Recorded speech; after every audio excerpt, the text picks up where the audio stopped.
prochaine intervention, nous allons accueillir Pierre Fourneret.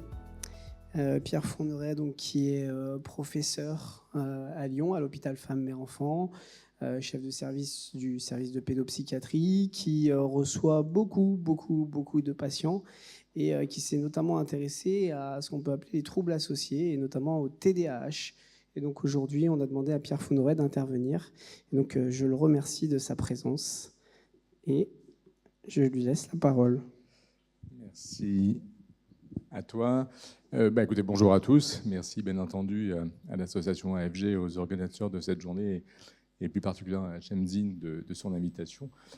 Pour revenir sur des considérations peut-être plus cliniques, alors qui feront, j'imagine, écho aux brillants propos de mon confrère, le docteur Bergeron, et qui, j'espère, sauront un peu répondre à 2 ou 3 de vos interrogations, dans un contexte où les choses, les connaissances, alors on l'a bien vu sur le plan neuroscientifique et fondamental avec la génétique, mais aussi sur le plan un peu clinique, changent, évoluent.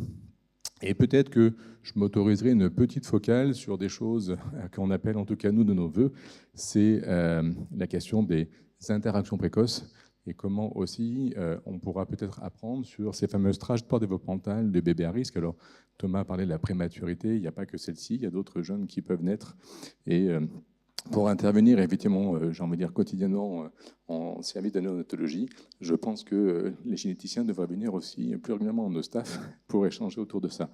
Alors c'est vrai que la commande initiale de Shemzine, c'était de vous parler, alors non pas de l'autisme, mais des comorbidités. Vous savez, c'est l'ensemble des manifestations qui s'associent au spectre autistique, et c'est surtout à cette heure de la journée un exercice un peu compliqué, parce que si je vous fais une liste de la préfère, je vais vous endormir.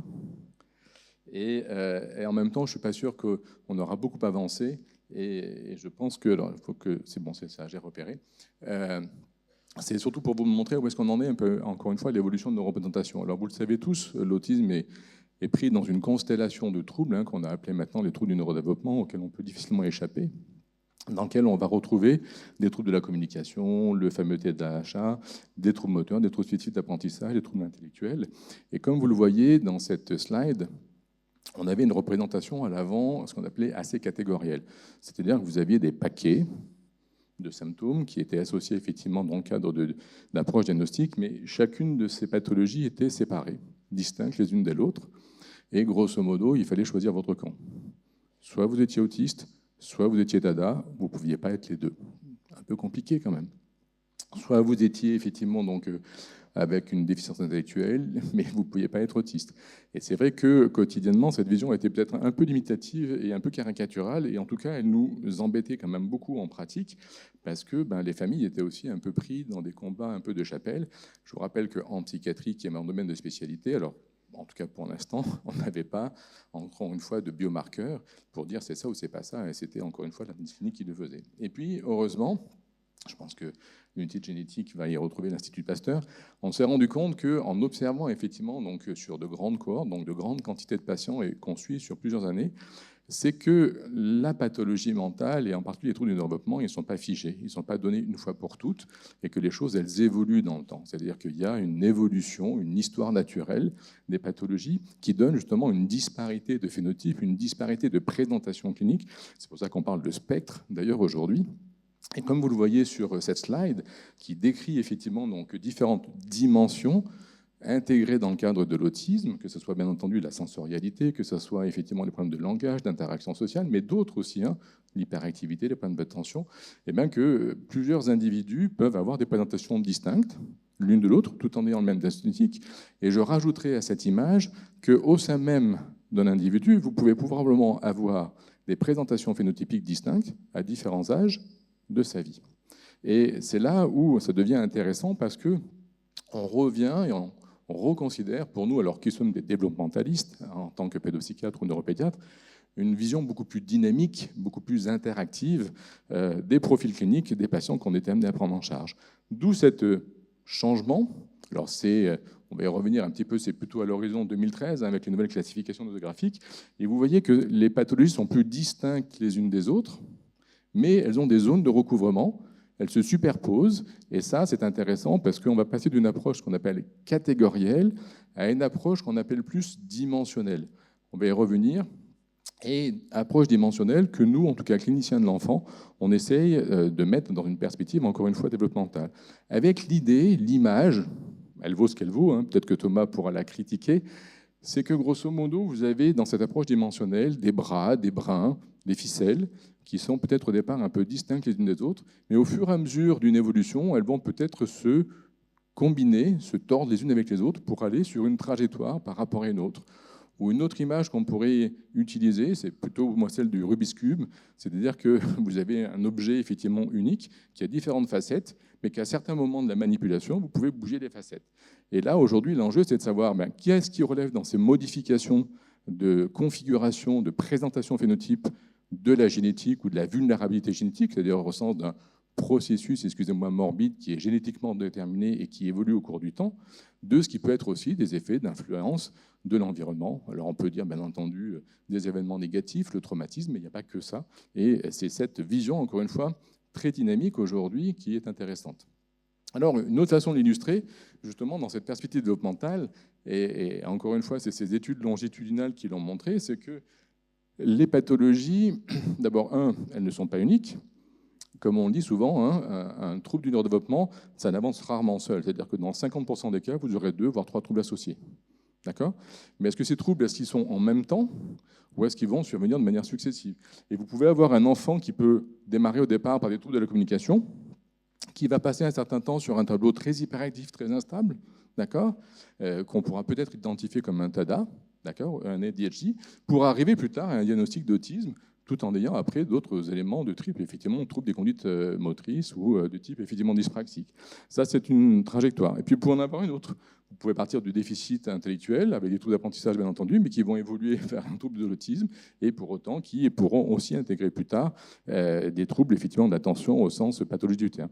Et puis, encore une fois, des troubles de la communication, en passant par un trouble de l'autisme. Enfin bref, autant de trajectoires qui peuvent être distinctes, qui te donnent l'image un peu d'un foisonnement, effectivement, de trajectoires. Alors, un peu dans ce qu'a dit aussi Thomas, c'est qu'au-delà de ces comorbidités purement neurodéveloppementales, un autisme, il a le droit de déprimer, un autisme, il a le droit d'être anxieux, il a le droit d'avoir des problèmes, effectivement, aussi des conduites alimentaires.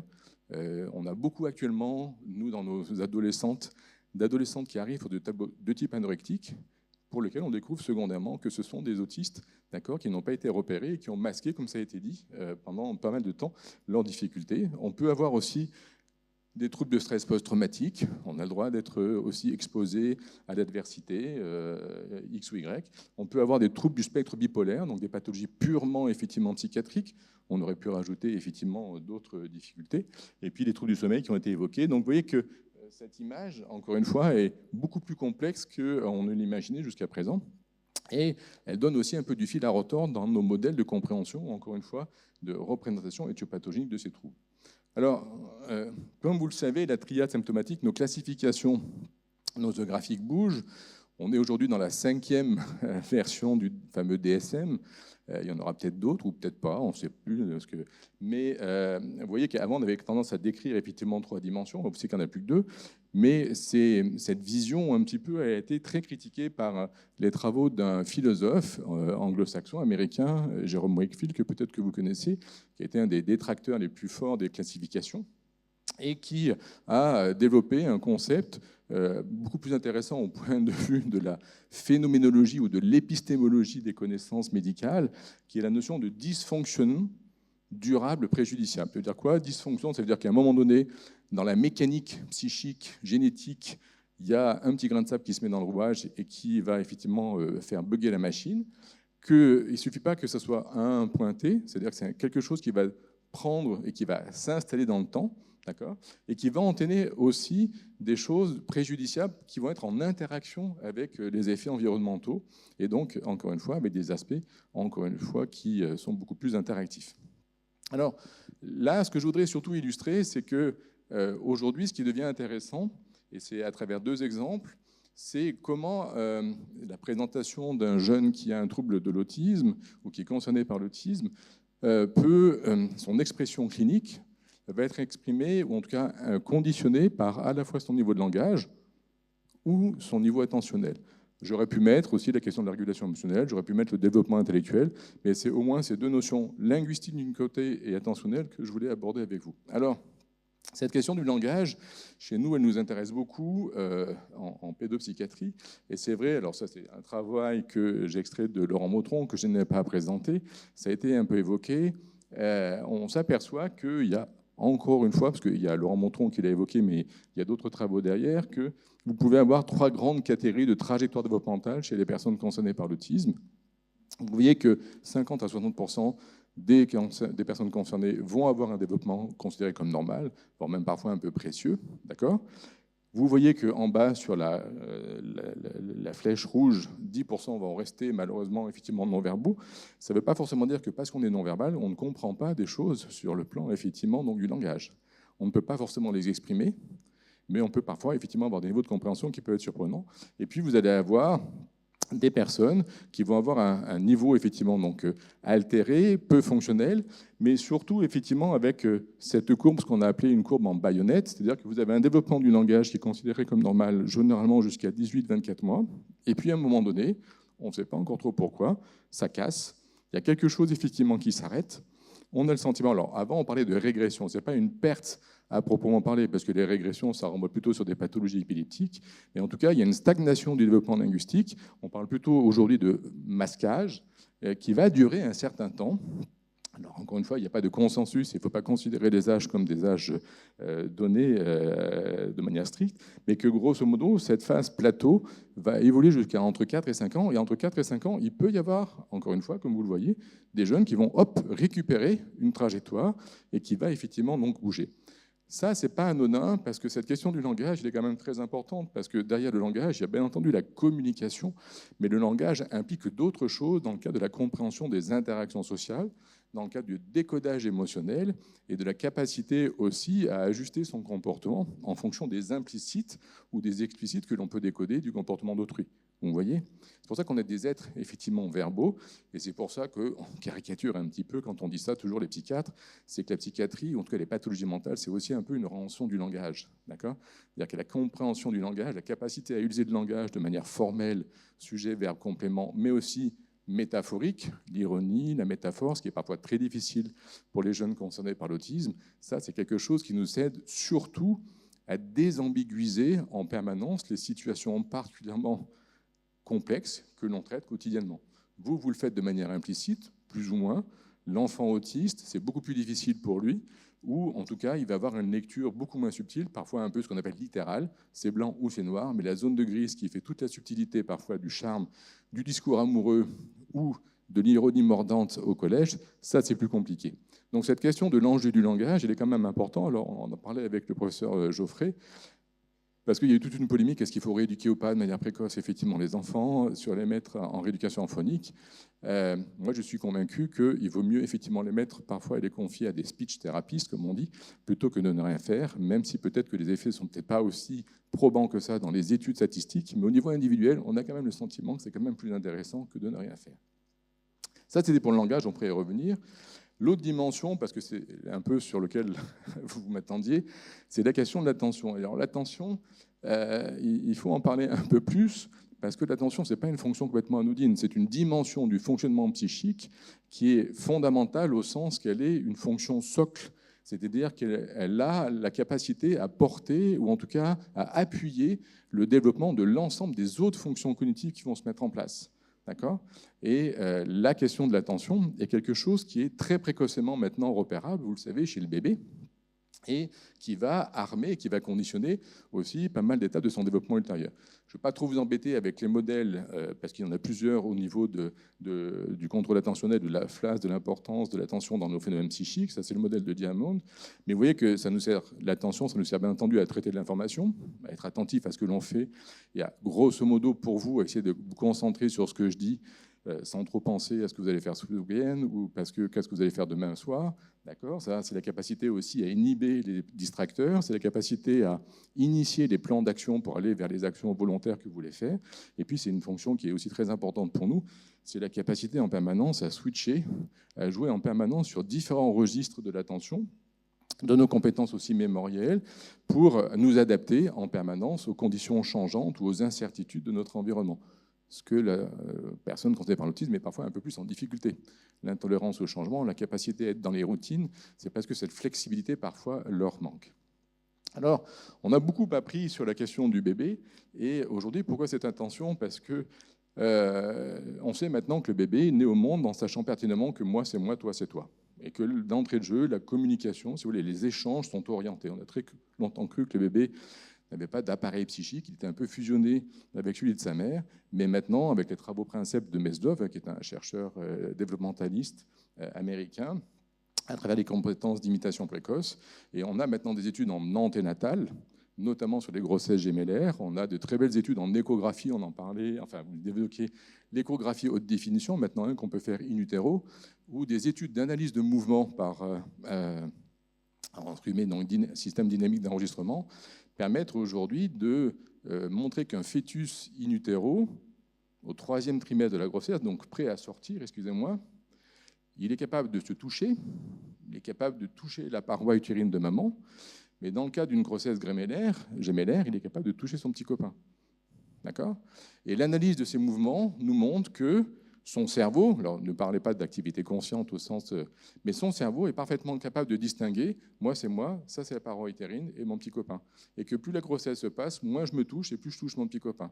Donc le cerveau du bébé in utero est déjà capable de s'y situer dans une distinction soit autrui, ce qui est déjà pas mal, mais aussi à travers les perceptions maintenant qu'on est capable de mesurer chez le bébé in utero, il est capable de savoir qu'il y a déjà quelque chose à l'extérieur et que grosso modo, le cerveau ne fait que se préparer à la rencontre à venir. OK ? Et ça va être intéressant parce que, en tout cas dans un laboratoire auquel je suis rattaché, la question de l'analyse des mouvements in utero va pouvoir peut-être aussi donner des éléments intéressants sur des éléphants, enfin sur des bébés à risque qui pourraient effectivement moins exprimer des choses. Mais je veux surtout vous amener aussi sur la question de l'attention partagée, ce que le bébé effectivement conditionne tout de suite dans les premières interactions, parce que cette attention partagée, elle conditionne beaucoup sa capacité déjà à décoder les émotions d'autrui, à travailler sa grammaire émotionnelle, d'accord ? C'est-à-dire que, par exemple, je me nourris, je suis bien, mais en étant bien, je me rends compte que je fais du bien d'une certaine façon à maman. D'accord ? Ou à la personne qui me donne ma nourriture, et que ça conditionne aussi ce qu'on va appeler plus tard la question de la théorie de l'esprit, la capacité à inférer, à imaginer que la personne qui est en face de nous, elle a des états, des mentaux, des désirs qui sont peut-être pas forcément identiques aux nôtres. Et donc aujourd'hui, on a une machinerie qui nous permet d'étudier in vivo, par imagerie, IRM fonctionnelle ou autre structurelle, ce qu'on appelait l'attachement sécure. Je ne vais pas vous embêter avec l'attachement sécure, mais on est capable de voir effectivement les séquences d'activation chez le bébé, de savoir comment l'accrochage se fait. Et chez les bébés, au fonctionnement typique, ça va, mais on va être capable aujourd'hui d'avoir un peu des abacs qui nous permettent de dire, bah, tiens, là, ça ne va pas, et là, qu'est-ce qu'elles sont? Est-ce qu'il va falloir effectivement interpeller les choses? Et que derrière, effectivement, cette naturalisation des processus affectifs complexes qui sont liés à l'attachement, on va aussi être capable de bien mieux comprendre l'orientation de l'attention, la capacité effectivement à passer d'une attention conjointe à une attention partagée, et parce que derrière, c'est pas simplement de regarder un élément distinct effectivement de la question du soi et de l'autrui, mais c'est aussi à travers ça de travailler la question de la mentalisation et de la question du langage. Ce que je suis en train de vous dire, si je ne vous ai pas déjà perdu, c'est que toutes les fonctions s'articulent et s'influencent mutuellement. D'accord ? Et c'est cette espèce de...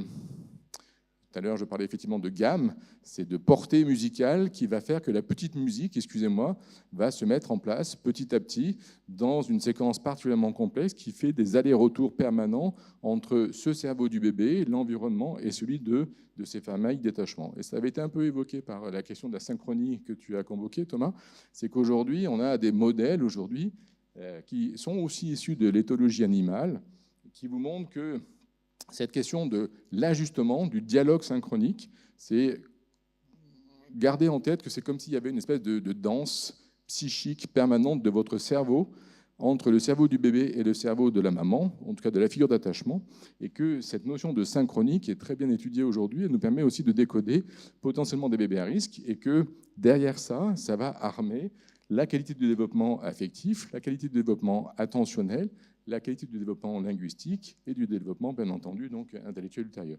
Donc on a effectivement aujourd'hui, dans ces perspectives, encore une fois, développementales, la capacité à peut-être repérer plus précocement, ou en tout cas avoir des indicateurs qui vont nous permettre de dire attention, bip, bip, bip. Là, c'est peut-être un petit retard fonctionnel, on ne s'en rappelle pas, mais attention, si ça persiste, attention, là, il va falloir faire quelque chose. Et puis, au-delà de ce qu'on va pouvoir observer, d'accord, c'est aussi, bien entendu, ça a été dit, la capacité aussi du ressenti des parents à dire attention, là, il y a quelque chose qui ne va pas, ou il y a quelque chose qui va bien. Rappelez-vous, hein, grosso modo, plus de 60% des personnes qui sont concernées par un enfant, un bébé avec autisme, aux alentours du 18 mois, ils sont capables de dire il y a quelque chose qui ne va pas. La difficulté, c'est qu'un bébé à risque autistique, il ne va pas exprimer là aussi d'entrée de jeu les mêmes difficultés que la pathologie, elle va mûrir, elle va éclore avec le temps. Et le problème, c'est que cette capacité de discrimination, elle a tendance aussi à être émoussée, d'accord ? C'est-à-dire que quand vous voyez un enfant à 3 ans, alors même qu'il a plus de signes qui pourraient faire penser à une atypicité, eh bien, les parents sont moins sensibles qu'ils ne l'étaient quand il était plus jeune, d'accord ? C'est-à-dire qu'à un moment donné, c'est pas grave, il va prendre du temps, et puis il est un peu original, d'accord ? Donc c'est cette capacité effectivement de Delta qu'il faut pouvoir aujourd'hui un petit peu améliorer dans la formation notamment des équipes soignantes et en particulier des sages-femmes ou des néonatologues. Je reviens à ce que tu me dis au niveau du temps. Ça va. Alors la question du lien entre TSA et TADA, parce que ça a souvent été des discussions, est-ce qu'il est d'un côté ou d'un autre ? Aujourd'hui, je pense que c'est un peu une question qui est un peu obsolète, parce que dans la grande majorité des cas, c'est les deux un peu mon capitaine, d'accord ? Et qu'après, c'est l'évolution qui va permettre effectivement de dire si ça va pencher peut-être plus d'un côté ou plus de l'autre. Je m'explique, ce que vous voyez, alors excusez-moi, c'est des slides effectivement qui sont en anglais, mais grosso modo, cet overlap, cette superposition entre les catégories symptomatiques de l'ADHD, donc du TADA, versus de l'autisme, elle est quand même importante. Alors, elle est un peu déséquilibrée. Vous voyez que c'est 30 à 65% dans le cadre chez les enfants TADA concernés par éventuellement des éléments du registre autistique, alors qu'elle est de 22 à 83%, donc avec des ranges très importants, quand on est autiste concerné par le TADA. D'accord ? C'est vrai qu'on sait aujourd'hui que c'est en lien avec des facteurs d'héritabilité, donc des facteurs génétiques, mais là aussi avec un range. Alors là, je ne vais pas trop m'amuser à évoquer, à discuter ça devant Thomas, mais conserver simplement l'idée que cette notion d'héritabilité, donc le poids des facteurs endogènes, neurobiologiques qui participent à l'expression clinique du trouble, ce n'est pas une donnée qui est constante, ce n'est pas une donnée qui est fixe. C'est-à-dire que c'est quelque chose qui va aussi varier en fonction du développement. Pour caricaturer un petit peu les choses, et Thomas, tu me corriges si je me trompe, plus vous êtes dans un âge précoce, plus cette vulnérabilité, elle peut être là, mais elle va être aussi beaucoup relativisée par les effets environnementaux, qui jouent à fond et qui jouent à plein régime chez le jeune bébé. Mais plus les choses avancent dans le temps, plus le poids des facteurs environnementaux va avoir tendance à diminuer au profit des facteurs génétiques qui vont se déployer dans le cadre du développement de la pathologie neurodéveloppementale. Vous me suivez ? Et donc, c'est la capacité, effectivement, à jouer sur ces différents registres entre à la fois avoir des cibles d'intervention, parce qu'il faut réfléchir à ça, c'est la finalité, qui vont peut-être nous permettre d'aider effectivement les éléments de vulnérabilité linguistique, attentionnelle, mais ne pas oublier aussi l'ajustement des données environnementales, des interventions qui pourront peut-être être plus efficaces ou plus pertinentes à certaines périodes de la vie plutôt qu'à d'autres. C'est ça, c'est d'autres stratégies, c'est ce qu'on appelle la gradation ou la stratification. Et là, on a encore un peu du job à faire et pour l'instant, on est quand même bien loin effectivement donc d'une science exacte. Alors, pourquoi c'est difficile en pratique ? Encore une fois, comme je vous l'ai dit, il n'y a pas de prise de sang qui vous permet de dire c'est d'un côté ou c'est de l'autre. Ça serait super, hein, peut-être qu'on l'aura, je ne sais pas. Mais pour l'instant, c'est surtout une constellation de symptômes. Et effectivement, parfois, moi je dis aujourd'hui à des parents, c'est pas grave. Le diagnostic, il est évolutif, donc on peut le mettre en attente. D'accord ? Alors, même si parfois on est pressé par avoir un diagnostic pour une notification MDPH, un diagnostic, il n'est pas figé, il peut changer, d'accord ? Il peut être rediscuté, il peut évoluer. Et puis surtout, et c'est ce que je redirai à la fin, ici, il y a déjà le take-home message qui arrive, c'est-à-dire que cette évaluation fonctionnelle qu'on appelle tous de nos voeux, d'accord ? Il faut être capable de la refaire régulièrement.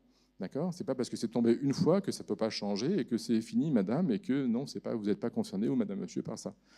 Donc, on a des éléments effectivement d'interface, et c'est vrai que là, c'est une autre façon. Par exemple, les éléments d'anxiété, alors les éléments de dysrégulation émotionnelle, ce qu'on voit nous arriver dans nos consultations à l'hôpital, c'est des enfants qui ont des gros troubles du comportement, très souvent liées avec des crises de colère, des crises d'agitation, des comportements de défi, ce qu'on appelle, qui mettent beaucoup les parents en difficulté, qui peuvent être liés soit entre guillemets, à l'expression un peu de leurs difficultés, mais qui peuvent être aussi très parfois en réaction à des facteurs adaptatifs. Alors on parlait de la douleur somatique, mais à d'autres choses qui ne sont pas forcément aussi bien décrites.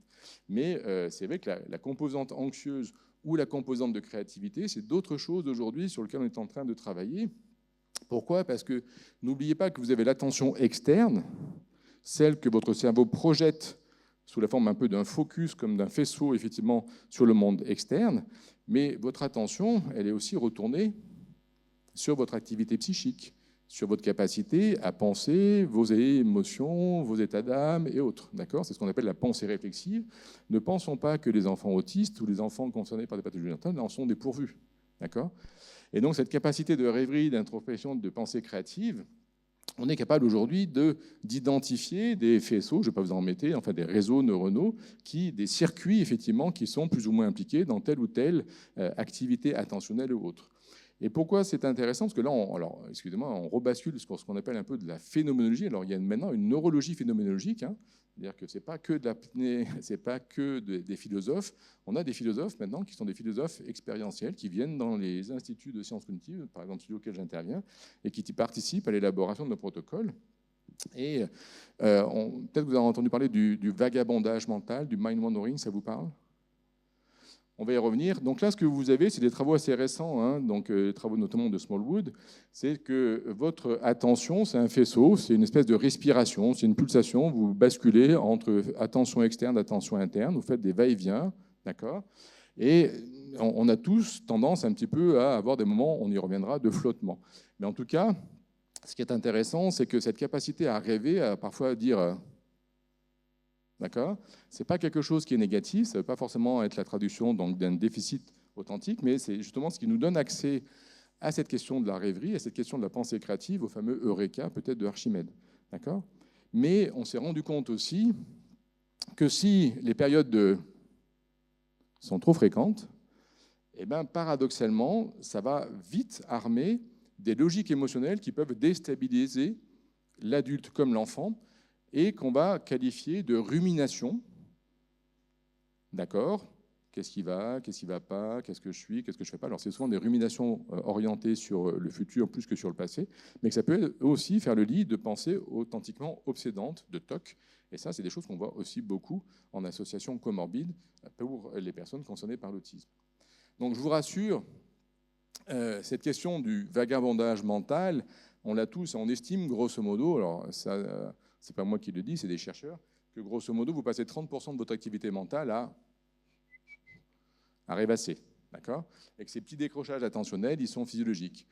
Ce qu'on est capable de dire maintenant, c'est qu'au-delà d'un certain pourcentage, si vous faites plus de rêvasserie, ben vous allez perdre en efficacité parce que vous allez vous perdre dans votre activité d'errance mentale, votre cerveau va être parasité, d'accord ? Et que ça va vite se traduire par une perte d'efficacité cash. Je ne vais pas rentrer dans la dispersion digitale, dans le poids des réseaux sociaux et de l'Internet par rapport à ça. Je vous laisse au dernier rapport, effectivement, donc, sur le poids des réseaux sociaux dans la santé mentale de nos jeunes. Mais aujourd'hui, et c'était un petit peu aussi là-dessus que je voulais terminer pour retomber un peu sur mes pattes, l'enfant autiste, il évolue dans un monde qui change, qui va de plus en plus vite, qui s'accélère. C'est déjà pas simple pour les neurotypiques, d'accord ?